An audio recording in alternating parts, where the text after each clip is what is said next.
Reports coming out of Iraq about a disturbing incident at a camp housing Iranian dissident refugees. Iraq portrays it as a scuffle. The Iranian exiles who oppose Ahmadinejad in Tehran are calling it a massacre. CNN's Brian Todd is investigating for us. Brian, really disturbing information we're getting. What are you learning? Wolf, there's still confusion over exactly what happened at this camp today. The State Department acknowledges there was loss of life there, and U.S. officials are pinning the blame squarely on the Iraqis.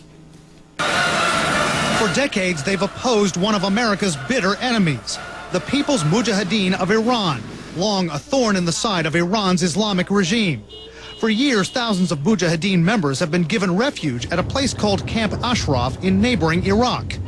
Those Iranian exiles now say Iraqi security forces, who are close allies of the U.S., attacked the refugee camp and killed at least 30 people on Friday.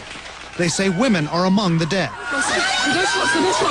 The People's Mujahideen posted videos online of what appear to be Iraqi troops shooting at crowds, and at least one case of a military vehicle ramming into a man. CNN could not confirm that the videos, which are edited, were filmed at the camp. I spoke with Ali Safavi, who's with a group allied with the People's Mujahideen. In my view, this is a definitive crime against humanity. Iraqi army officials confirmed there was a conflict at the camp, but say Iranian exiles armed with shovels and stones provoked it, a charge denied by the exiles. The Iraqis also say they didn't use live ammunition. The State Department says while U.S. officials don't know exactly what happened at Camp Ashraf, this crisis and the loss of life was initiated by the government of Iraq and the Iraqi military. But Safavi also has accusations against the U.S., saying an American military unit had been inside the camp just before this incident.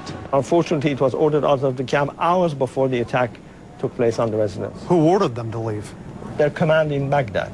In a statement to CNN, an official with U.S. forces in Iraq says the claims being made that a U.S. battalion was ordered away from Camp Ashraf are completely false. There was never a battalion there. That Iranian exile group has been on the State Department's list of terrorist organizations. I asked analyst Ken Robinson why.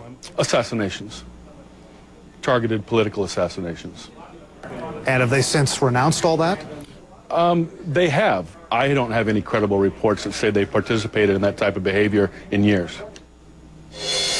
There have been widespread bipartisan efforts in Washington to get the People's Mujahideen removed from the terrorism list. A State Department terrorism report indicates the last time that group engaged in terrorist activities was in 2003. Wolf. This Camp Ashraf in Iraq, it's been a boiling point for a long time. That's right. The Iranian regime has been pressuring the Iraqis to dismantle the camp. The people in the camp say that if that happens, they're going to get deported to Iran and maybe killed. The Iraqi regime has actually considered doing that. They haven't obviously done that yet.